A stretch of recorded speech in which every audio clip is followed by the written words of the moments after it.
What's up, everybody? Welcome to Door Bumper Clear. I'm Freddie Kraft, spotter for Bubba Wallace and Dean Thompson, who told me to shut the up this week. I got a bone to pick with Dean. You should have listened. Maybe we'll get him to the show list of the week. Where was he running when they told you that? No. Oh wait, am I Tom? You're still Thomas. I'm Tommy Baldwin from Rickway Racing, competition director. But War Room. It was awesome, man. Yesterday. No, it was pretty cool to be in that room with all the information being supplied and what we did.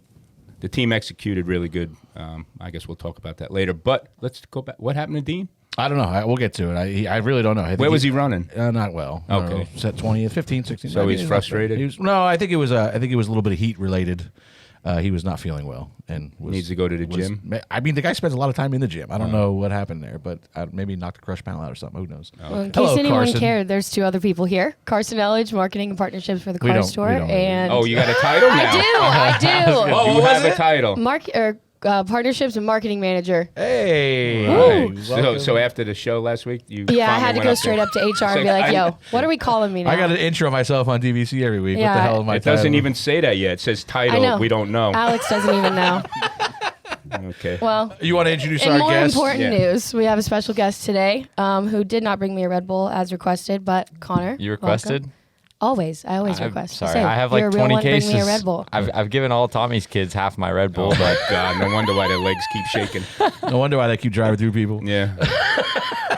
Connor Zilisch, welcome back to DBC. You're one of our adopted children over the last couple. You and your partner in crime there, Jesse. Hell of a weekend for you. I guess basically 0-0 win on Saturday, dead last on Sunday, but that doesn't really tell the whole story. How was your weekend? Yeah, it was fun. Got to make my Cup debut, which was really cool, and win the Xfinity race. Obviously, wish I got to make it to the end of the Cup race, but it was fun while it lasted. Yeah, I mean, breakdown. Obviously, the Xfinity race. It was. I thought about this. First of all, how much going into you start on the pole, you're driving down into turn one.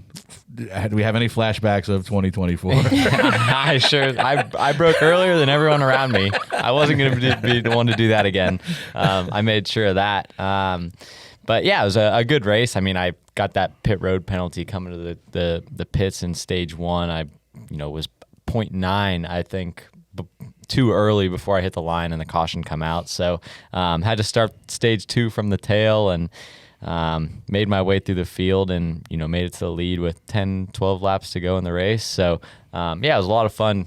I'm kind of frustrated that I had to do all that work. It was a little bit more than I was wanting to do, but we had a really fast car and was able to get back to the front. So it was as frustrating as it was. I think you were the only one that was frustrated about it because I think the rest of us got to enjoy a hell of a show. If not, I think some other people were frustrated. Well, Corey Heim was probably a little upset about it, and there's a couple others maybe we can get to. We'll have like an apology tour for Connor at the end of this thing. Yeah. I think I saw a tweet where somebody was like, "Does Connor understand that we're like glad when he gets sent to the back because we all get to watch it?" Yeah, it's a great show. I wanted to say though, you do have after the truck race last year, the Xfinity race this year, and the Cup race this year, you have to have the most passes in the history of that racetrack. Oh my gosh, there's no way I don't. I mean, you come through the field of the truck race at least once. I forget what the number was last year. I know we went back and looked it up. I should have looked it up today. But Xfinity race, you had to pass the whole field. The Cup race, you passed basically the whole field again. And a really impressive show. Talk about the Cup race. Even just preparing. You're going to a place that none of us have essentially ever raced at before. I mean, we've all been to COTA, but not that course. So how hard is it to prepare for that? Or is it a benefit to you where now you're kind of on the same playing field as everybody else? Yeah, it's so tough to, hop in a car that you've never driven before when you're racing against guys that, have 500 Cup starts under their belt. And they've been running this car for 4 years. And, I'm coming in and, no testing at all, just kind of cold turkey into practice. And we're not really good in practice, really loose. I think everybody thought that. We all expected it to have the track to have way more grip than it did. I think every single team thought the same thing. So it was kind of just a matter of who was able to, get the closest come race time. And we struggled in practice and qualifying, started the race 14th and turn one. Just turn one happened at COTA. Everybody thinks, oh my gosh, I'm going to get to the bottom. And then next thing you know, you're 6 wide and everyone's wrecking. So got caught up in turn one, cut a right front, went to the tail at the end beginning of stage one, had to pit. And then, was able to drive through the field in stage 2. Our car was really good. Yeah. We were super fast, and I wish we could have seen the race play out because I feel like we had a shot at a top 5 and a really good finish. So a little frustrated with that, but still, getting to make my Cup debut, soak it all in, enjoy it. It was really cool day. Red Bull car looked good out there. I haven't seen one of those out in a while. That one restart, we took the stage points in stage 1, us and Joey, and then you were right there. The 3 of us left pit road together, and I think we were the last 3 or 4 cars basically. And we started making a little bit of progress. We passed 4 or 5 guys, and I'm looking, and Joey's right in front of us, and I'm like, oh, that's good. I said, where the hell did Connor go? And I'm like, this little is like 10 cars ahead of us now. I'm like, he's hauling ass. Yeah. So it sucks that it got derailed, but it was obviously an impressive weekend for you. Thomas, how did your race go from the old war room? I felt as a team we executed well. We had him, I think 17th or 18th with 12 to go with the best tires, better than anybody in front of in front of him. And I don't know what happened, man. He was fighting loss of grip all day, all weekend, and just race his way back to where he was racing, 31st, 30th, and it's where we ended up. But it was a clean weekend. I was proud of the guys because they executed well, put them in good position, and that's all you can ask for, right? As a team, no problems. Pit crew did well, so it is what it is. On to Phoenix. Yeah, one thing we did not have was a clean weekend. I mean, Bubba probably still had his best road course weekend of the year until about 15 to go. Does he know what I call him? I think he did tell. I think me and you told him somewhere at one point. Emerson Fittipaldi. Yeah, and I couldn't believe it. I don't know. I think it was because Corey and LaJoy was in the war room with me. We were going, we spent the race together, going over, analyzing all the data and working on everything. And then I was like, he was like, how about Bubba? Huh? I'm like, I don't know where he came from, but I'm sure Emerson's coming back sometime, some part of this race, and there he was. He's put a lot of effort in. He was pretty good last year. Tyler Reddick helped him a lot, obviously, coming over there and just being somebody that you can gauge yourself against.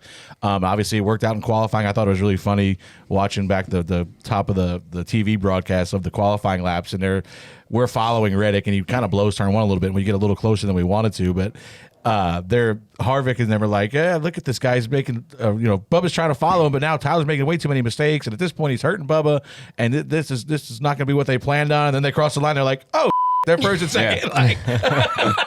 But yeah, our race went really well. We planned on getting stage points in that first stage. He obviously made a mistake, got a course cutting penalty running second, but it only dropped us back to about 8th or 9th. We still cycled back to the lead, won the stage. And then we were in position. We were right there where we pitted on that last yellow, put tires on. We were 20th or 21st, and I think we probably easily would have drove to the top 10. Unfortunately, he hit the damn choose cone, which I don't know how that happens. He couldn't see it, I guess, with the glare. I don't know if the glare was bad for anybody else. But then just kind of compound some mistakes and got behind, spun out in the last lap. Still a good day for us, 30 points. I think we had top 10 points on the day, so it's a good day for us, but it could have been a lot better for sure. Yeah. My question to you, Connor, is the SMT showed a lot of guys not even hardly on throttle all through the corners. Was the thought process when you first unloaded that you had to drive the hell out of these cars, and how much did you have to slow down that process come Sunday from Saturday morning of what you had to do, your pedals, what did you have to do? What did you have to do differently from Saturday to Sunday? Yeah, the biggest thing for me was the sim to the track. Like when I was in the sim, it was a lot of grip. I think in the sim we were a good bit faster than we were at the racetrack. So I showed up, and I think we went into turn 2 on our first lap, and I think the whole field about wrecked because we thought there was going to be all this grip, and then we went out and there was nothing. So we just didn't have a lot of high speed stability anywhere. We couldn't carry any throttle through turn 2 or the carousel. You're having to underdrive it a lot to make any speed, especially in practice. I felt a lot better in the race, but in practice I was hanging on to it. And I talked to Kyle Busch before the race, and I was like, how's your car? And he's like, dude, when I unloaded, I went out, and there was about 3 times I about wrecked. And I was like, yeah, I know, I was the same way, and all my teammates were. So I think it definitely caught us by surprise. But, that track, I will say, I did like, 6A was such a good passing zone. I didn't have any trouble passing coming through the field. Like I've always watched these races, and I watched Kyle at Watkins Glen. He sped on pit road or something, and when I was spotting for him, and he got stuck in like outside the top 20 and just couldn't make any moves.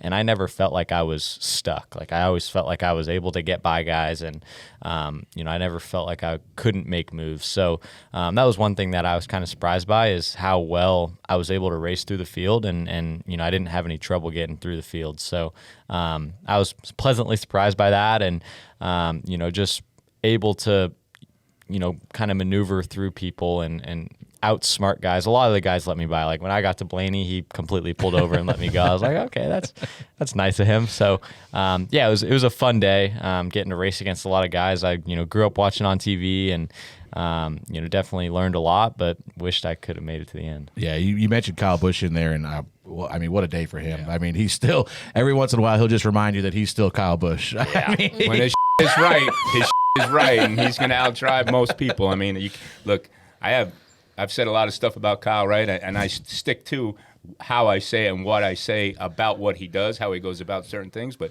when he gets in that race car, he's one of the best race car drivers in the world. I mean, end of story. You can't say anything about that. But, he drove the wheels off at the talk about tires. What'd you think of the tires? I thought Goodyear brought a great tire. Yeah, I thought it was really good.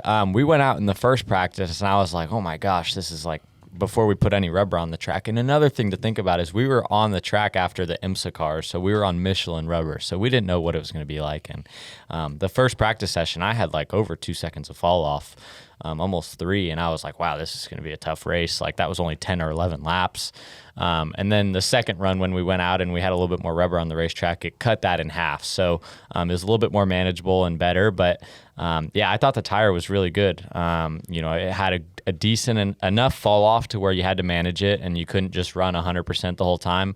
But it wasn't to the point where you were hanging onto the thing by the end of a run. So I was able to, like I said, make my way through the field without overdoing it, and felt like I had a really good long run car, and that definitely played to my advantage. I was able to make moves later into a run when other guys were struggling more, and I think that's something that they need to have at all the road courses. There has to be an element of fall off that, if you can save your stuff at the front end of a run, it has to be better at the back end. So, I did think the tire was actually really good. And you saw that at the end of the race, when them guys came and like Chase and them guys put tires on, they restarted 20th and were able to drive. You got to have those comers and goers. You got to have tires make a difference where, a lot of times, years past, without the fall off, everybody's just going to stay out at lap with 12 to go, and nobody's going to pass anybody, And now, like, you got Chase, you had guys like Bowman who got Bowman. Yeah, he made an unbelievable comeback. I mean, every time I looked, he was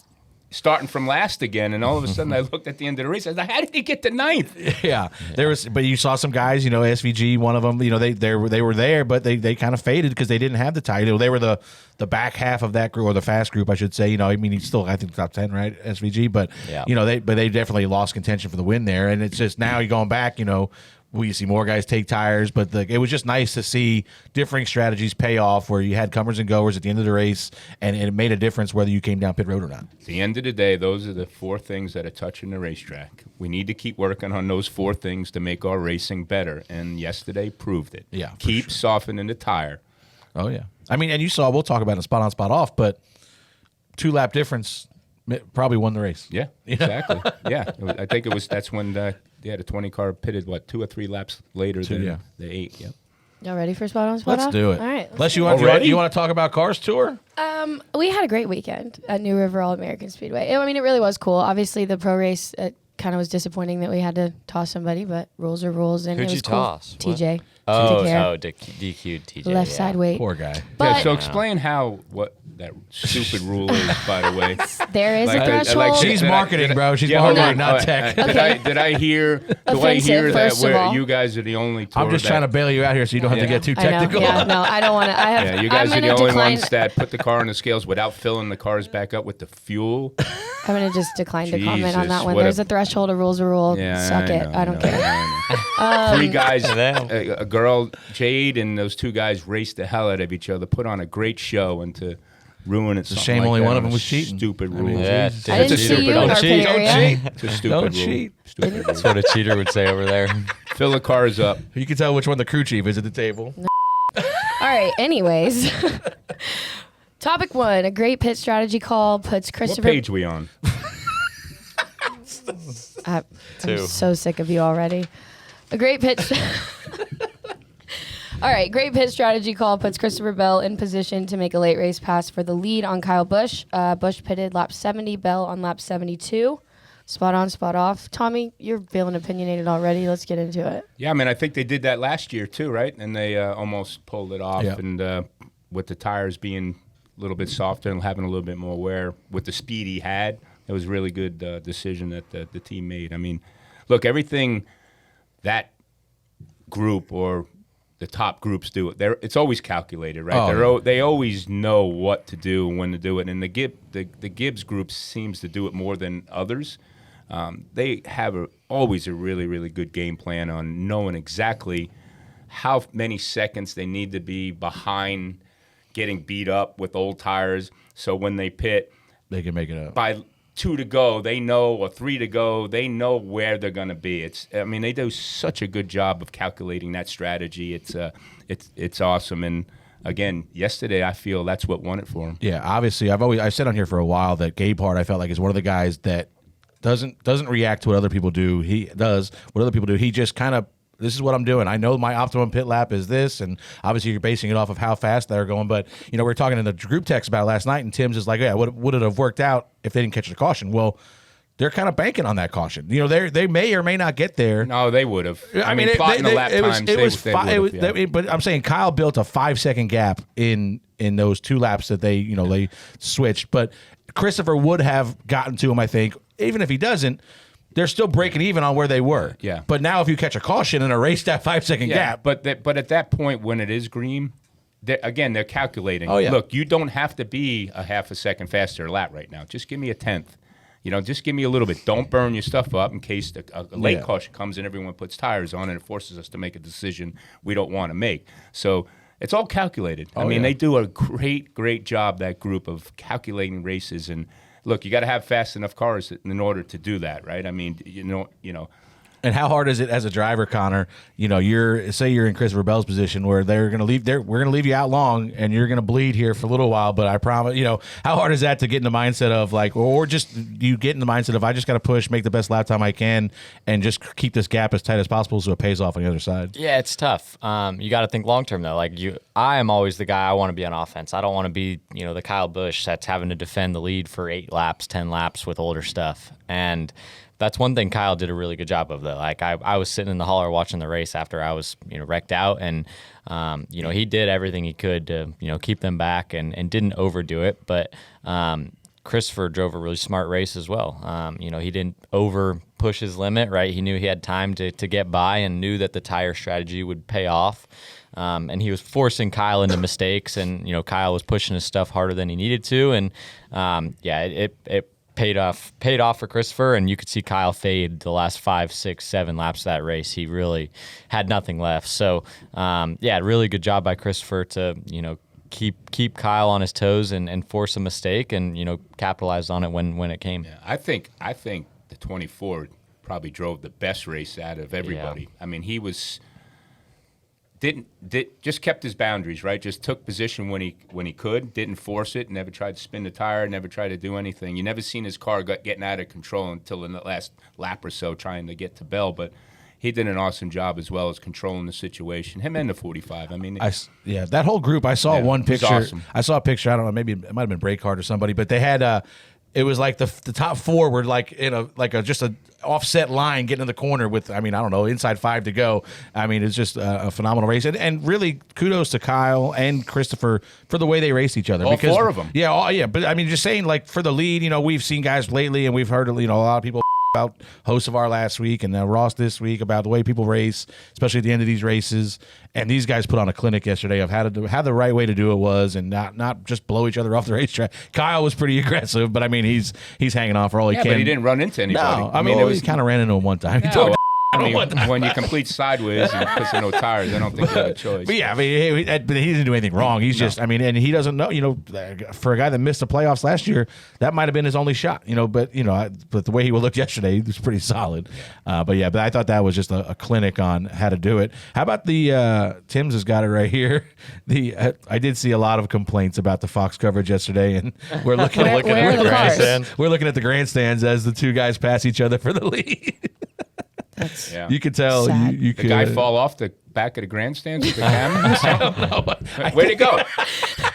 Tommy thought they ran on the fence right there. I was watching the same thing, and I'm like, did them guys go off the track? What happened? And Corey, like I said, he was in the war room. He goes, no, there they are. Oh my goodness. Well, it's tough, Brady. I think they lost like cameras or something because I feel like they had to have a camera that could see that. I think they just cut to the wrong angle. I don't know exactly. We never saw that grandstand all race. Yeah, until that I moment. almost feel like that's like like a helicopter or some drone or something because it's not. It's obviously not a fixed camera somewhere. It's kind of moving with them. But somebody in the production truck hit the wrong button.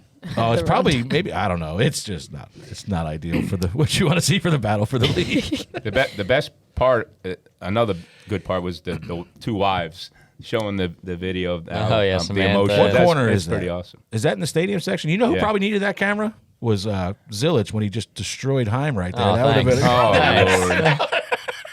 That would have been a good time for that camera to pop up. Yeah, to pop up, not to see it. I don't know what happened. No proof. All right. Ross Chastain makes a dive bomb move, lap 1, turn 1, and turns Chase Elliott around, causing damage to multiple cars. He declined to comment on the incident post-race. You think? Well, it's interesting because he was one of the first ones in line to tell Hocevar what a dumbass he was last weekend. Where is he right now? He's right behind 10th. Kyle.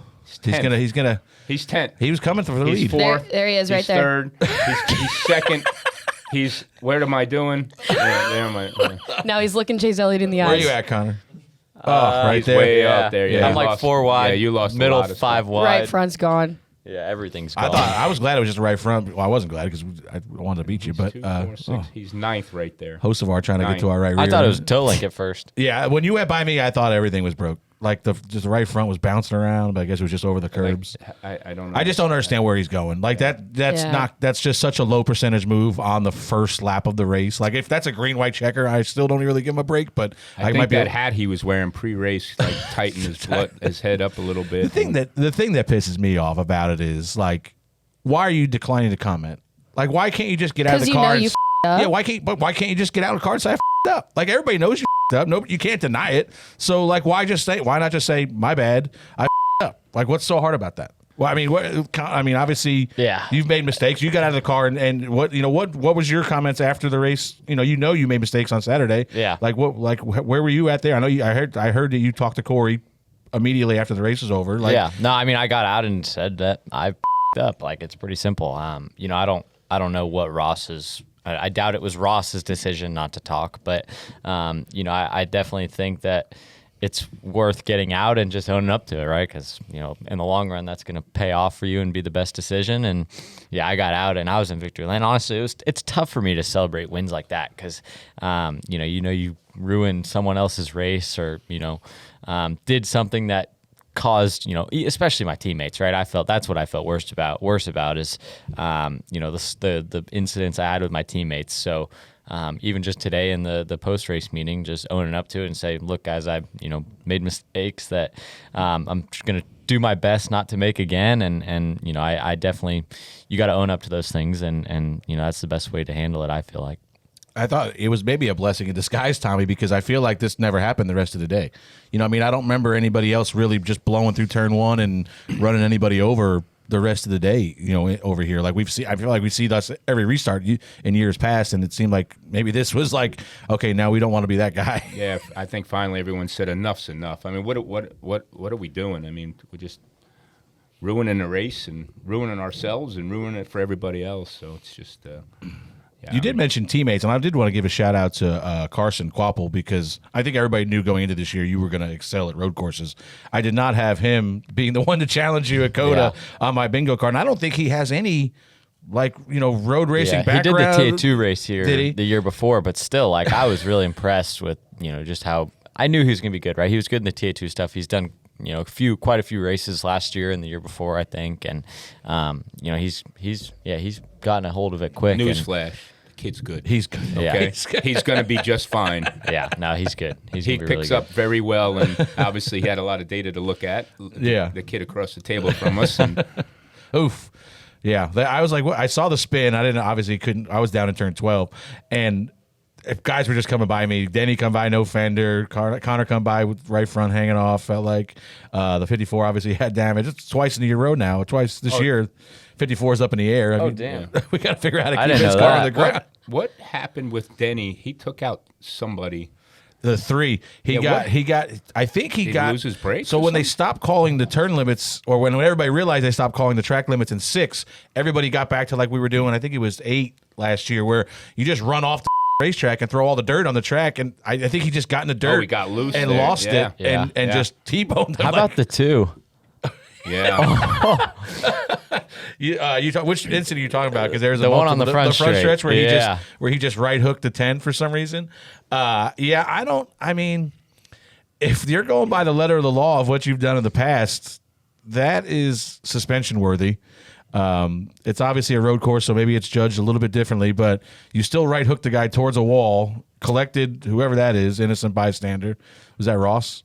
I don't know who it was. That might maybe not so innocent. I was going to say he doesn't classify as an innocent Oh bystander. no, I think it's a 38. Yeah, Zane. maybe. Yeah. No, he went around. Oh. Did he go around? No, Yeah. it is Zane. But I mean, I get that Tommy said beforehand. What were you saying before about the 2? Like, I mean, just 2 weeks before, frustrations of getting taken out and getting roughed up. He's not in the front right there. Obviously, he's in the back, racing against guys he probably hasn't raced against all year long so far, and he's getting moved around a little bit. And it don't take much for that needle to pop. I was surprised. They seemed to struggle as a whole yesterday. Yeah, at Penske. We were. When we restarted back there for the stage win and then, some of the penalty stuff, they were all back there together, the 3 of them. I think at one point at the end of the race, it was a 22 to 12 and the 2 right in front of us for 25th maybe or something like that. It was they seemed to struggle as a whole. But they understood it, and both the 22 and the 12 capitalized on it on a couple stages, right? They gained some points. Yeah. They knew, obviously, they were going to run probably 15th to 20th, but if they can steal some stage points, it's like being in the top 10, and they did their job. All right, NASCAR removes the tire pack in the S's before the Cup race that were designed to self-police track limits, spot on, spot off. You were just kind of talking about this, Freddie, but I mean, they removed it. Was this a decision? Were you involved in this decision? No, but I heard beforehand? about it. Yeah. So we all did the track walk, right? And there were, Larson, Byron, Allgaier, a couple other guys went up in the hauler and were like, look, if we hit this, they're going to slide onto the racetrack, because they were 400 pounds. They were not just a plastic barrier that was going to fly out of the way. It was a solid, you're going to end your day if you hit that. And, if you hit it onto the racetrack, then you're ending someone else's day, and, there's a chance for a lot of chaos. So it was the best decision NASCAR could have made, right? I don't know that would have been a great solution to their issue. I feel like they did do a good job, not, I don't want to say over policing the S's, but I feel like I never saw any judgment calls. They were cutting some slack on some guys, and I feel like giving you a kind of a first chance if you messed up. But I don't know. There was a few guys that Larson got called for it, Bubba, I think. I don't know that we ran a lap in practice because I think we got called for turn 5 I got called for it 3 times in practice. I think every one of our laps might have got deleted in practice because Bubba just couldn't I hit think the turn last 5. 15 of your laps in a race, you got called on something. That's probably true. Yeah. I agree. I feel like I didn't mean to cut you off, but No. I want something there. I feel like I want something there, but to your point, if you get forced out there, if you on the S's on a restart late in the race or whatever, and you get forced into missing the track limits, it's not a penalty. But if you got forced out there with this thing sitting there, the day's over. We can't take that back. So I wish there was something you could put there, or just make it so it's not paved and it's not faster to go through. Cut the track. But I think you could not have those tire packs out there. I think the best solution would be to put gravel, have COTA. I know it's tough because F1 goes there. We're not F1, but if they could do something, I think a turtle. I know they had that the first year, and the Cup cars were really rough over them. But I feel like we've gotten closer on, safety wise to where it might be a little bit more feasible. But yeah, it's tough to. It's so tough. NASCAR, no matter what NASCAR does, they're never going to be right. So, I feel like that's one of the things that they just kind of got to take their, lick their wounds and police it themselves. Yeah. Did you feel like they should have called track limits in 6? I know. I mean, I didn't know. I assumed it was 3 through 6. You're saying beforehand we kind of were told it was not 6, but nobody really trusted it. Yeah. No, they told us at the beginning of the weekend when they took the barriers away, they were gonna, they said, yeah, we're doing 3, 4, and 5, and everyone's like, well, what about 6? And it was kind of like a confused answer, like, oh, well, 6A, there's a tire pack, and we're like, no, like 6, like the last part of the S, and like, no, we're not going to call that. And in practice and qualifying, they never called it. And in qualifying, I think everyone was so scared to just cut the track because they didn't want to be the one that got called for it. But yeah, I mean, they never called us for it. And then halfway through the Cup race, I think Kyle Busch was on the radio and was like, are they calling turn 6? Because I think everyone started cutting it, and it was worth like 3 or 4 tenths to just get your left sides off the rumble strip, because there's so much more grip just on the paint if you got all 4 tires down there. And it started getting more and more and more out of hand. And by the time I got back to the hauler and was sitting in the car, sitting in the trailer, they were not even close to the racetrack. So it was just a matter of who's going to push the limit first. And, as the limit started getting farther and farther, people realized, okay, yeah, NASCAR. I saw one picture of Bell where they could have run side by side on the right side of the curb. There was a full car between them and the curb. I don't understand the thought process of it. If you're going to call track limits, like, why are you just now we're picking and choosing which corners to call? Then even I saw like 19, you could kind of cut 19 pretty tight and get off the track. And the Xfinity car especially, the Cup car was tougher because there was they put really soft dirt down at the where the grass started in 19, and as the race went on, the hole got bigger and bigger, and it got to the point where Suarez ended up hitting it and got in the rub block and spun out. So it kind of self-policed itself in the Cup car, but in the Xfinity car, there were laps I was 4 in the grass, not even on the racetrack. But the Cup car was a lot tougher because you're so much lower, and you can't really afford to hit that hole. The new short course at COTA produced the best road course racing in next-gen history with 20 lead changes, which is tied for the most in road course history in NASCAR. Spot on, spot off. Tommy. Yeah, I think spot on. I think it was a great race. Loved all the coming and going, and I loved what the drivers, we spoke about it earlier, what the drivers had to adjust to from when they first unloaded. I think the speed and I think we've seen the same thing at Watkins Glen, right? That everyone was worried about the tires and the tire wear on Saturday and the extra practice that we had, I think, back then, or from the test. And then on Sunday, it all went away. Well, we all learned. We all got better. We all got smarter. The drivers got better, and they got smarter. And it produced some great racing. There was stuff going on.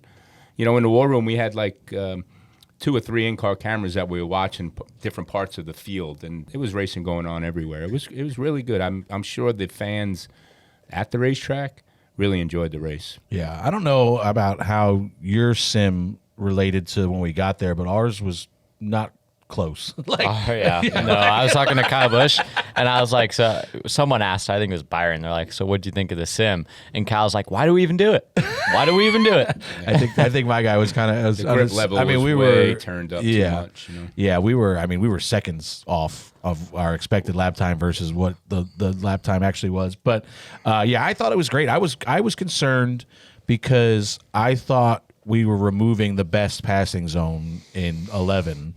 But like you said, 6A produced a similar area where you could kind of dive bomb in there and put a guy in a bad position where he's got a lift, and then you got position for 6B, and then you're gone again. But I thought it was the only race that might even rival it as the best next gen would be the 23 Chicago race that SVG won. But that was not such a great track. I mean, it was a great finish with him and Justin, but there's a lot of that happened in that race. But this was, I think, on track probably the best next gen race. Yeah, there were a lot of passes throughout the field.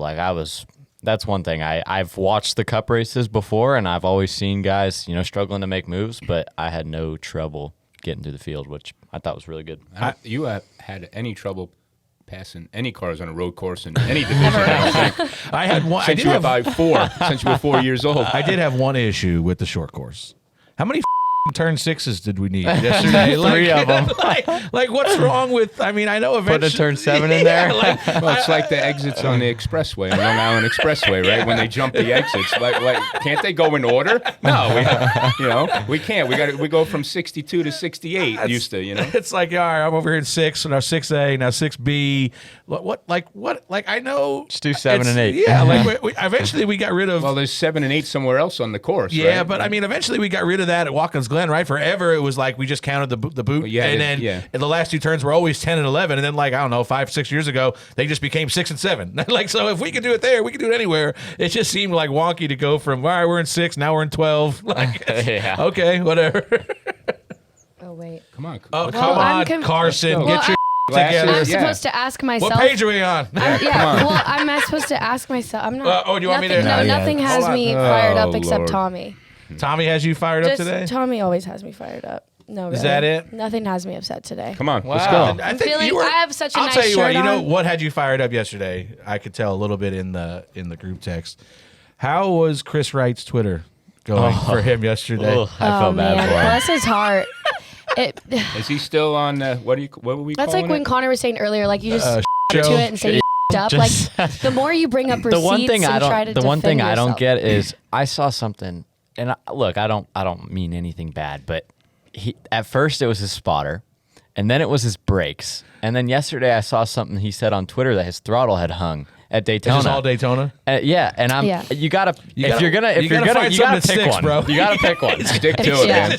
He's just trying to find something that sticks. But then I saw some pictures that he posted. He posted a photo trying to prove that Josh Blicky did something, and then that photo actually further proved that he was in the wrong. And everyone's responding like, "Bro, you up." and then he turned the replies off. I think I saw. Yeah, then you couldn't reply to the tweet unless he followed you. So That's a tough. that's always a telltale sign. You turn your comments off. When you're just a note to self, Connor, you're never going to have to worry about this. It's better off to just be quiet and try to get better. Have a slice. Have a slice of humble pie. Like just try to fly under the radar and hope to God nobody knows you're out there. I think Bilicki was spot on his comment. Yeah. What Yeah. he needs to do. I didn't even see. I think You he gotta go said catch to up go on back it. to vintage rate. The vintage. To IMSA racing where you can race against dentists. Yeah. I feel bad. for the Bilicki, guy. I'll give Bilicki credit. He had a pretty decent day going on He's a good- Saturday. he's a He good was, driver. They had a lot of Yeah. speed. The car, they had some issues. Joey Campbell was spotting. He was sitting next to me. They had some issues getting out on the track, but he was hanging right in there. Just outside the top 10, top 15 for a long time. And then I don't know, some gremlin. I think he got into it with Chris again, and got some damage, and that kind of put him behind late in the race. I've worked with him a little bit in the Cup car. He's a pretty good race car driver. I think he proved it a couple. I think 2 times, right? When he drove for Gibbs, he was Yeah, he capable ran of top finishing at 5, top yeah. 5, top 10. So, he's a good racer. I'm looking at this Bilicki tweet, and anytime the eggplant emoji makes an appearance in here it is, here it in is. your You know it's gonna be racing good. tweet, was we this, probably. But was this what he's talking about from? This is This just, past weekend? I think this is just a culmination of. IMSA where you can race with No, doctors that's a and pretty- dentists. that's a No, but pretty what- crazy was he ratio. talking about this from COTA? Oh, was it still no, Daytona? COTA again. Yeah. This Yeah. week he said every race this year. Bilicki said basically every race this year he's gotten damage on his car from Chris Wright. Yeah. And this week it sounded like Chris maybe lost it and spun out in front of him, and Chris is saying that Bilicki That he turned got him loose or on the something. outside of it. Yeah. I think the like count on that post tells the story. One's got 40 likes and the other one has 1,500. I think you see who people side the with. people have spoken. Yeah. Yeah. Well, speaking of people speaking, you want to get into some reaction theater? Oh, I'm Wait, sure. We've got Wait. some Chastain We didn't even haters talk on about. there. What do you want to talk about, What do you- Thomas? yeah. You got. I can read today. You didn't even talk about Chase Elliott. How the rebound? Are we on that topic? Oh, we can yet? talk about it. You Oh, wanna talk yeah, about okay. It? Well, I think we were talking about. We should have put it in the Ross one, but yeah, let's talk about it. I mean, that was a to come from basically the back twice. He was back there with us a couple times, and top 5. Him and Bowman, I think, had the Yeah. the Well, they had to change the tow link on pit road Yeah. and start last again at the end. I don't there. even know they changed it. Oh yeah, yeah. They did a lot of work, and that was a great comeback. Like you said, both the 9 and the 48, but The 9 was impressive. I'm sure it's a good segue to Reaction Theater because I have a feeling the Chase Sexuals probably called in early to voice their opinions with Ross. Yeah, I'm sure there's some good ones. I got a few tweets of what's the number, so this should be good. How many calls do we get? We got 8 today. Well, in total, like I don't know, Alex, what was Like it? 150. Holy We've cow. got 8 Nice. to listen to. So you just pick 8, today. the best 8? Yeah, the best day. Well, I don't know if they're the best, but The most entertaining? yeah. The most entertaining 8. All right. Well, if you picked 8 of 150, they got to be pretty good. Hey, it's Dale Jr., and for the latest DBC gear, we need you to go to shop.dirtymomedia.com. We've got plenty of options, and we're adding new stuff all the time. Shop.dirtymomedia.com. Well, mid-race Chase sexual update. We've moved from beer to whiskey. Ross, you drive like a nutless wonder for a year. And of all the people, you decided to dive bomb Chase, lap 1, turn 1. Mr. Hendrick's going to have another talk with you. I can see that right now.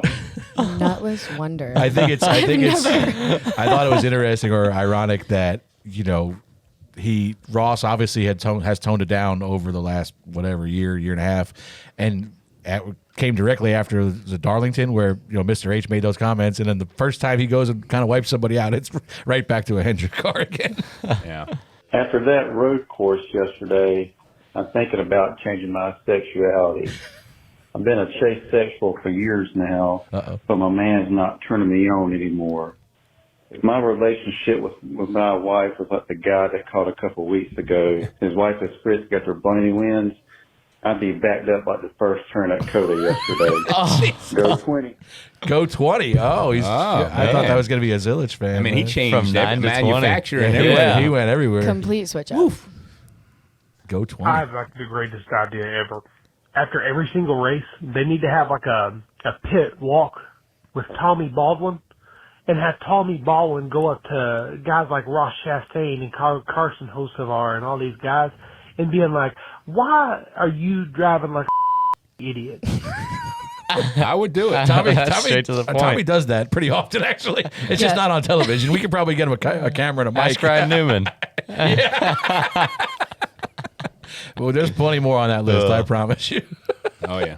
I'd like to start my call with apologizing to absolutely nobody. Kyle Larson steps on his all the time. He's hung money for a reason. Hell, his pit crew steps on his as well.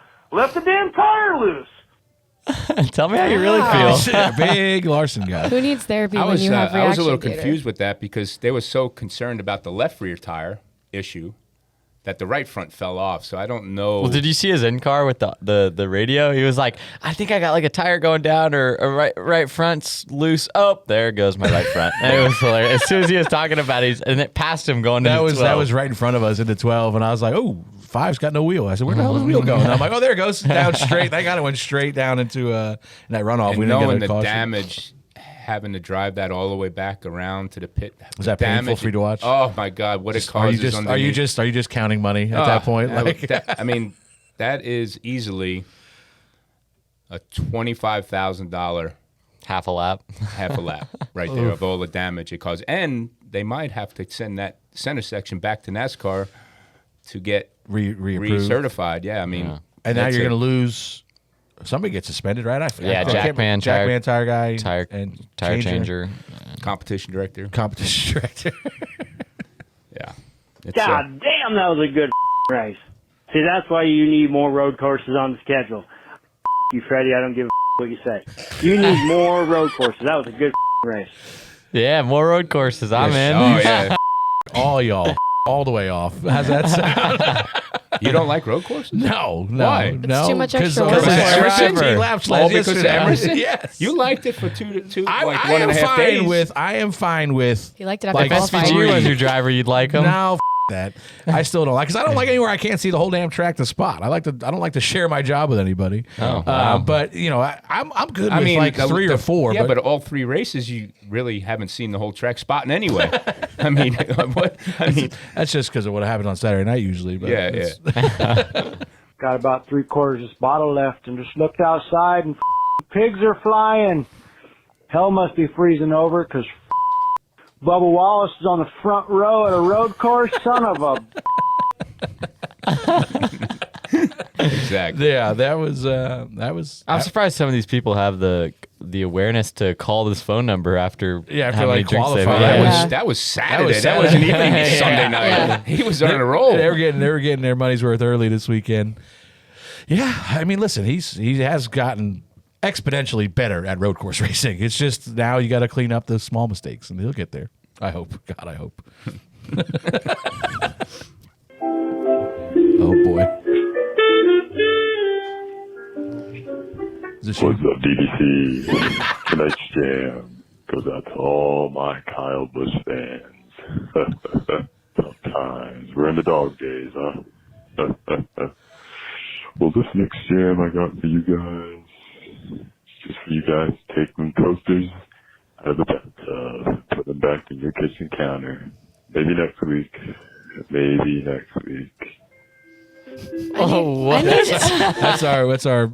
I don't even know what we call him. It's a second or third call this year. I need subtitles. He's- Like I can't I understand. heard like a toaster. I heard and something about a toaster and kitchen cabinets. Blaney could have been that, but that guy called when Blaney was here, so I don't think it was Okay. him. But yeah, Blaney's been threatening to call, which he'll never call. Oh, he's going to call. I don't know. He's going to call one night. Trust I me. need to call. You should call. Everybody should yeah. call. Just disguise your voice and see if Yeah. we can figure out it's you or not. Yeah. That was the last one. That was the last That was one. it. That was- We're trending down a little bit since the first couple weeks, unless Alex is getting afraid to pick some of the foot job calls. Yeah, we need Lord. to.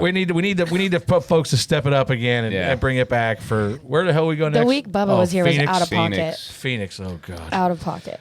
To leave an audio message 24/7, you can call our number at 704-802-9572, and we'll play the best ones each week on the show. So, as Freddie just said, make them good.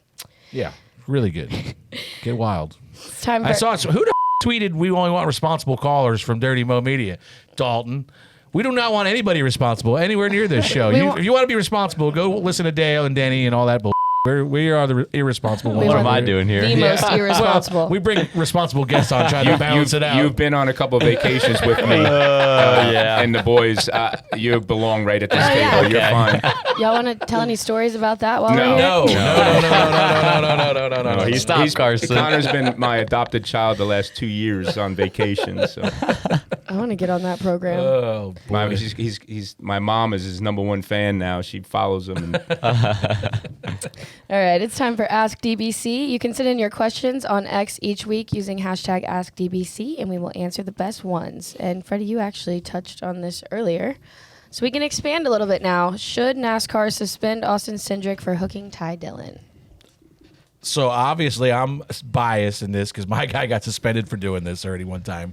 So I think everybody, if you're going to suspend anybody for right hooking somebody, you have to suspend everybody that right hooks somebody. And it's unfortunate now. It's a much steeper penalty now than it was then. You know, back then you were getting waivers and everything was fine. If you get suspended now, you're losing all your point. You know, you're losing your playoff points. You know, you're not going to be able to. I forget what the penalty into the playoffs is, but you know, it's a much harsher penalty now. And this was something that they put in place, hopefully to deter stuff like this, and obviously didn't work.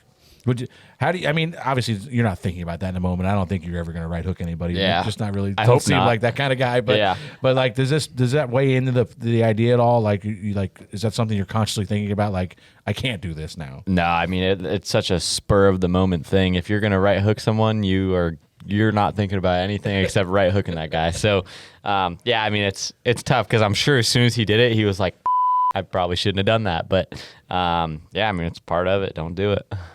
Should they suspend him? I think if that's the rule, that's the rule. I mean, it is what it is. Do you think it should be judged differently because it's a road course? I mean, No. it's still the it could have same. been just Because as that's where you dangerous. He create could have more got issues. T-boned. It could have been a lot of different situations. And again, I think it was all built into what he's had to deal with the last two races of having the best car for the Daytona 500 and in Atlanta and getting dogged at the end. I think that frustration got to him, and that's what. Yeah. I saw a good question this morning for you, Connor. It came from our buddy Kevin from Virginia. I don't know if you've gotten to meet Kevin yet, but you'll know him when you see him. He's one of the biggest fans in the sport. Calls in every serious show and sends us questions every week. Sends us DMs about stuff we can do better, maybe, which is a lot. But he said something like basically like who would you want to be compared to driving style wise or even personality wise? in the the past, or like somebody that you're kind of trying to mold your career after? Driving style wise, I feel like a Jimmy, like a guy who's pretty quiet, but just gets it done on the racetrack. I feel like he always did a good job of that, and super humble and down to earth, it seemed like, and I feel like he just went out there and did his deal and worked hard off the track, and I respect that about him. Personality wise, it's tough. Like it's a balance, and there's guys like Noah that obviously the fans love him, but at the same time you gotta in today's day and age you gotta watch what you're saying, what you're doing. So it's tough. I mean, I like being kind of like that, really open to fans and people. I want people to know my story. I want them to know the good about me and the bad about me, right? I want people to know all about me, and I think that's different than a lot of guys in today's age. There's guys like Chase who are a lot more reserved and quiet. But I'm not scared to show people the ins and outs of who I am. But there's a fine line with that, right? You got to have an understanding of what's the limit, but I try to be as open as possible. I promise I didn't write that down. He wasn't reading anything I said. I know. I was like, what are you looking at? I thought he was like, I'm like, did he write this down? What No. the Sorry, I'm sorry. I don't like making eye contact with you. You're scary. He's scary? Yeah, I can be scary at times. Damn. Not once in my life have I ever been afraid of Freddie. No. I guess it's just me then. It's just you, Connor. All right, it's time for Show Hall of Fame. We're going to nominate someone each week, as we've been doing, and fans get to vote on who gets inducted. The kitty litter dust up from the truck race is last week's winner, now joining Chris Wright. And I think Chris Wright's a potential nominee. He's got to be on the list. He's got to be on the list, right? Yeah, he's still leading. Yeah, he's on the list. Ross has to be on the list, for right? sure. Yeah. Yeah. Riley, I was in the hauler yesterday. Riley Herbst volunteered himself because he said I'm an idiot. He said I blew turn 3 in qualifying when I was tracking. Oh yeah, a top 10 lap. He was going to be like top 5 and cut the track. he said so that's one thing. Then he said I sped on pit road leading the race. So that he goes, I just make me your show of the week. So we can add Riley to the list if we want. Connor, I won't put you on the show list, but I mean, have you sent out all your apologies yet? I'm up there. I wouldn't be upset if you nominated me. I'd be Listen, I would have understanding put you on there if you didn't win, but you came back and you made it worth it at least. Yeah. You won the race, and then, like you said, and I appreciate the fact that you said that, because I think a lot of people kind of feel that way watching.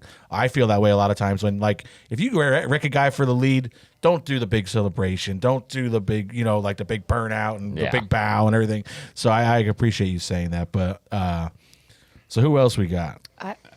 I don't know if it gets. I think Chris Wright's still leading. Yeah. You still all right? Well, let the fans decide. No, 3 times. So it's Chris Wright. It's Ross. I mean, Riley's not going to win. Just those two. I mean, there's one other one I could give out, or we could talk about here. I don't know if anybody got to watch the Smart Tour race this week. No. The Baldwin boys kind of created a bit of a show at the end of this thing. I didn't get to watch the whole race, but the video I saw, Luke is running down Coulter for the lead. Coulter, yeah.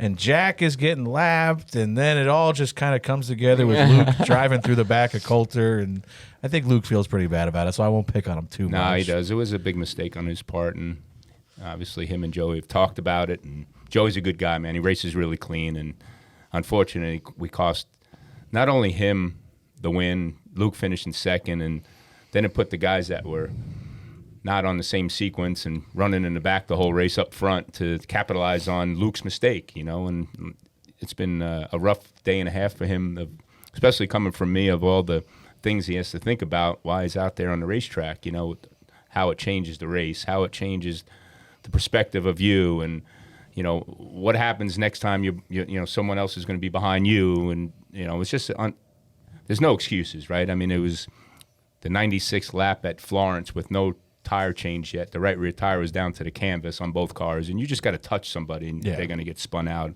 And he even said, "Look," he says, "I was content. Knew I was going to run second. I was not going to be able to get to Joey and pass him. And even if when I hit him, and if he just got sideways, I was going to let off and let him get gathered back up to win." So he thought about some of it, he just lost that split second of the thought process and what he did. And yeah, like you said, they're so on edge at Florence. I mean, Florence is one of the most tire abrasive racetracks to go to, and they're so on edge that the shot you give the guy at lap 5 just to move him up maybe a little bit now is something that's, he's gonna have no chance to recover from. But you make a good point about, just the repercussions of everything. I talk about this a lot when guys that draw cautions, like I get it. It's maybe what you needed at that moment, but now you're just throwing the whole race into chaos because of your selfishness of whatever your race needed. You're now you're altering the race for everybody else on the track, and I hate like that. But I obviously have to pick on them. They're my adopted brothers there, and I gotta give them so they don't do it anymore. Also, why is Jack on crutches? What happened to him? he broke his ankle at App State playing basketball. Had somebody roll on it, but he did a good job. I mean, he messed with Newman a little bit and got paid back during the race. Newman stuffed him in. Luckily, there was no fence. He just stuffed him in the weeds on the backstretch and took the clutch out. And then, dude, going off the backstretch of It's a shame because Jack had pretty good strategy in the beginning and was passing him for I think 8th at the time moving forward. And he got a little roughed up and didn't understand why. But I tried to explain to him why and. So that's not of any Ryan's fault at all. It was Jack caused it and started it, and you just don't do those type of things to a driver like Ryan Newman. There's some drivers in the Cup field you can get away with, and there's some drivers you can't. And again, it's a learning experience for them, and they're young. And that's probably Jack's 6th or 7th modified race ever. Luke has a lot more experience, even though he's 3 years younger and. Has a lot more speed right now because of it, but it's going to be fun to watch. It's going to be a fun year. We're excited for the future. You're in for it for sure. I don't know if my wife's blood. Say Beth probably does not agree with you. It's not good. Connor, right one now. thing I wanted to ask you about. I meant to bring it up in the track limits. The Joker deal is obviously way better. Than the pit road, right? I mean I think that's a much fairer penalty. Yeah, good job NASCAR for that. Because I mean we were running second. Cut the course somewhere, probably 5 for the 14th time that week, and I think we came back on the racetrack 7th or 8th. Yeah, it was 8th. So I mean, I think it's just a much more fair penalty versus. I mean, how many times did you get in the truck race last year? Yeah, I got it twice and did 2 drive-throughs. Yeah, and that's you're coming out towards the almost last again, because it's a much bigger time loss. So I thought that was a good call on them. I thought it was really easy to. It was very clear. Like the lane was there. You just drive off into 13, stop, make sure you enter back. There was some guys that screwed up and just kind of hung a right and went back on the track in the middle of 13 and got another penalty for that. But I thought that was a big improvement over just calling. Yeah, they got that from MotoGP. MotoGP really? Does that at COTA for cutting the track. I got to give the 71 group was. Did he get penalized at the end there? Because they had some pretty good strategy, a little bit different strategy to get out. He got a pit road penalty at one point.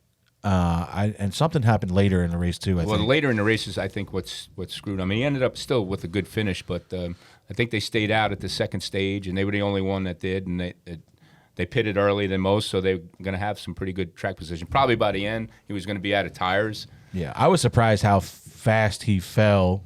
I mean, it just shows how tires mattered again. Like he restarted in the front row, and I think we passed him from restarting last. Like I don't know, maybe 10 laps into that run, 5 laps into that run, something like that. So, I mean, it was a hard fall, and then he pit right after we passed him and was, going to cycle back through there. But, yeah, interesting day for sure. I think we got a handful of nominees, so remember to go vote on our Show Hall of Fame Twitter poll. I thought we were the one that's voting. No, we let the fans We vote. nominate and So then who's fans leading vote. so far? We don't. They just put it up. No, from the last 2 weeks. So Last why are week- you cursing at me? I don't. This is why I'm just used to you cursing at me. I did not curse at you. Chris Wright won after Okay. Daytona. The Kitty Litter won after Atlanta.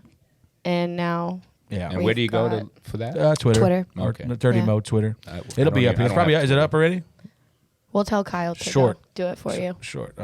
Just got It's up posted. now. It's posted. It's live. Just posted. We have to rename it the Chris Wright Award, honestly. Chris Wright Award. Honestly, he's been nominated I'm all telling 3 you, we weeks should in have a row. probably just left him on there, like left the first week, and then just seen if anybody could beat it all year. Like just, Yeah. He's the only one that can top himself. Well, I guess we have percentages, right? We could go back and look and see who had the highest percentage of the year. He's definitely winning. He's gonna win. Yeah, we can pull it He's all up. definitely winning. All right, DBC Picks. Connor, you get to pick with us now this year. New So how does twist. this work? Who won? So you won, Freddie. Congratulations. Someone finally beat me. So we pick. So the guests get to pick. We all get to pick everybody one time until the playoffs and it resets. So you can only use each driver one time. So whoever you can't use any of these guest guys already. The three: Blaney, Truex, and Connor. You really let. So who picked Connor? Noah. Noah, yeah. Yeah. You really Noah let, who? You let Noah down last week. Gregson. He was on last week. He picked, Oh, really? he picked you to win this week. Oh, and, damn. And you really Damn. let Yeah, him I down. did. Dead last. Connor heard that. What happened was Connor heard that he had gotten picked, and he threw the whole race, so he gets to pick first. In DBC picks he this knew week. he was He knew. I picked first today? Because whoever finishes last goes first the next week. So I'm saying, I think you heard Okay, that Noah yeah, had picked you. And you're yeah. like, you know what? I know I'm going there Monday. I really want to have first pick. I'm going to harpoon myself into Suarez here and see how hard I And can into hit this the wall. Yeah. All right. I'll take Joey. Logano. Yeah. Where the hell are we going? Phoenix. Phoenix. Yeah, he's pretty solid there. He's decent. I'm going to go with. Wait, where'd he go? I just lost his name. Oh, you know what? I'm going to go with William Byron this weekend. William Byron. Thomas.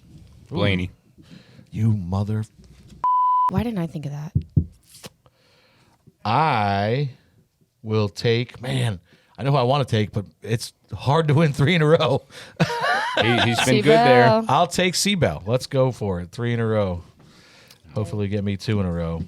Damn, you're going 3 in a row for Seabell? Yeah, why not? Wow. It's a bold see. That would be prediction. impressive. Let's see it. Bold prediction. Heading to Phoenix this week. You have not raced. Have you raced here? I ran the Truck? Xfinity race there last Oh, year. did you? Yeah. The last one? Finished yeah. top 5, Yeah, right? I finished 4th. Yeah. In the Where you been? I wasn't fall. there. Oh, that's right. Forgot about You that. got the weekend off. Yeah, you got the weekend off. Oh, yeah. Yeah, I didn't get to watch. You didn't much even of it. watch either, I think I apparently. don't know where I was. You were sitting Saturday next to night. me. No, I might think you went to Vegas. No, Sunday I watched here. Wait, you went somewhere. You went That was away. the week after. Oh, geez. Sunday, I think Saturday I was at the dirt track. But, Saturday I was at the North-South Shootout. Oh, But yeah, so how's preparations looking for Phoenix this week? Yeah, a lot of sim time. Yeah, we've done a little bit, not a ton. All of the junior motorsports guys, we're all showing up pretty similar to how we were last year. Obviously, Justin won the race, and I ran top 5, and I think all our cars were really solid. So, going back there with similar stuff. Hopefully, it's similar as it was last year, and we'll be good. But you never know. Yeah, for sure. Obviously, winning the race this week takes a little bit of weight off your shoulders, playoff-wise. How much of a relief is that, knowing now you're kind of playing with house money, you can chase some wins and bank some playoff points for the rest of the year? Yeah, no, I mean, we're going to, be aggressive with getting playoff points and doing whatever we can to win stages, and that's definitely going to be on our mind for the rest of the season. Now we don't have to worry about, stage points and it's good to be good in the regular season, but it's more important to get playoff points at this point. There was one more thing I was really proud of you for this weekend, because I was driving back to the hotel Saturday after the race, and I was like, man, it would be really funny if Connor got out and laid down and went to sleep or something on the car. And then I got back to the hotel and I saw you did the sleeping on your hands. So how was that? Was that something you had in mind before? Yeah, I actually thought about it when you're leading a race, it's bad. I might be the only one that does it, but when I'm leading a race and I feel like I'm going to win, I start thinking about how I'm going to celebrate. Yeah. So when you start thinking about that, you're like, I can't lose this race now. So yeah. There's a lot of videos out there, guys, arm out the window. Some of them were getting passed right before the line on them. Yeah. No, Pulling in the lap before. Yeah. No, I had that one in mind, and obviously Jesse and I mess with each other probably more than we should, but it's all fun and games. Yeah. Well, we appreciate you stopping by. Tommy, what's preparations look like? You got just one car again this week? Just Cody? One car with Cody, and trucks leave tomorrow afternoon. Yeah, it's a quick turnaround for all of us, and then the truck leaves again. Another truck leaves for Vegas the week after. A Tuesday the week after. So it's we got to cram a lot of work in here this week, getting ready for the West Coast swing. Kids are racing Anderson, South Carolina, Anderson Speedway, and the Smart Tour Saturday, so it'll be fun. Cars Tour? Unlike you guys, I've got 2 weeks off. So 2 weeks we off. are just Did we shout out Connor Hall? Yeah, no, we did not. We did not? Another Connor great Hall. race. Yeah, our late model. We tore up some at the beginning of the late model stock race. I'll Oh tell man, you there was a kid that could have made his way to the show. Bryce Hall of Fame. Applegate. Is that his name? The 47. Arc of brakes, straight up. I mean, he come in there. That's what we were talking about earlier. It was pretty late. It was. I felt bad rough. for who was that? Diaz that spun. Yeah. and he was just sitting there, an innocent bystander. He Target missile. ran in the back of Brandon Pierce, and then just tore the nose off of Diaz's car. So that's unfortunate. So so no 2 races, 2 weeks off. We go to Wake County next in Raleigh. Wake so. County. That's usually. It's always fun, and we late model stocks only though. So I mean, we can't fit that many trailers in there, anyways, but. Should be good. Well, that's good. We will we'll talk to you guys next week. We'll see you in Phoenix again. Of course, saw a bunch of DBC fans out in the grandstands at COTA. It's always fun to spot in the grandstands because you get a bunch of people coming up. I don't know who. Nick Payne, the president of the Nick Payne fan club, was down about 5 rows in front of us, just bringing him waters every. Apparently, this guy and his son, they just kept running up and bringing Nick water. I was like, "Could you ask them to give me a water?" So how many spotters did you have? I had me and 2 others. We had a guy in turn 1, which was technically the primary stand. But all you can really see in turn 1 is turn 1. You know, maybe down the hill and a little bit. And maybe if you wanted to spot the S's, you could, but it's a little bit harder. It's a lot easier to spot. You could from turn 12, you can really see basically a lot. You can see entry to 1. You can't see the top of 1 where it kind of flattens out, but you can see down the hill basically all of the S's, 6A, 6B, 6Z, and then the whole stadium section. And then when they come out of the stadium section to the carousel, you lose them. So we had a guy over in 19 just to call that little I didn't area. have So one. there was 3. You did not have. Oh, Yeah, I didn't have one in 19 where I wrecked. That makes a lot of sense. You could blame your spotter. So it was I don't have a almost spotter to Chris Wright. blame. 3 times 37. So there was 37. 37 cars, right? Yeah. Minus 1. So there was over 100 spotters. Yeah. It's a lot of That's a overpaid lot. guys. There's a lot. Oh my Lord! That's what you always say. I didn't say it. You said You it. always say that. So, anybody wants to be, Overpaid if anybody would like to be the new host of DBC, let us know. God. Drop by the. Cut me loose. Cut me Drop- free, drop- She finally please. got a title. Now Drop she's us going a to be line a in the smart DM. ass. You can email me your resumes. I will pass them along. Finally has a title. Now she's running a trap. I haven't stopped running my I traps do have to since give I a was born. shout out to the Calhoun family. They're big DBC fans. They swung by old Big Al's and were hanging out with Kyle the other day. So they're from Myrtle Beach and they came into town. So That place is on fire right now, right, or something? Kyle, I thought you were talking about Big Al's. You No, almost- no, no. We gotta I go. know where you're going from here. I don't want to lunch. You almost ruined my day. Freddie, where are you? Lunch. Okay. Yeah, that would be devastating. Oh man, that would Tommy. You can't do that shit Scared at the end of me. these shows. Oh, but all right, Connor, thank you for stopping Yeah, by. thank We'll you, have to guys. get you and Jesse back in here one day. Maybe I'm sure Tommy's gonna have to miss a week at some point this year to go racing. One so weekend. we'll try to get that lined up and get Yeah. the 2 of you idiots in Yeah, here that'd to be talk good. some. But appreciate you stopping by. Good luck the rest of the year. Win that Xfinity championship. How many are you running? Have you announced more cup races, or do you don't know? Nothing announced. Nothing announced. Okay, so hopefully there'll be some more cup races this year in the future, and then, well, I mean, we know there's gonna be a lot in your Wait, future. are you going on vacation with the kids in a couple weeks? Are you part of that group? No. Oh, okay. Oh, way to go, Tom. Now he feels left out. Yeah, come on. No, I think it's Jack and his college. Oh, they're yeah, he heading- told me about it. That's There's a bunch not you of kids guys. going. You- No. Oof. Probably for College the best. kids, yeah. Probably I for stay the out of that. best. It's 15 of them going, and I think Beth is the only adult going to chaperone. Wait, Beth is the chaperone? Beth? Yeah. Okay. I mean, I can't. I'm like I don't know. I don't know how- who would be worse at chaperoning, you or Beth. Like I Yeah. don't know that you can. Never mind. We won't get into it. All right, everybody, appreciate it. Thanks for listening. We'll be back next week. We're out. See ya.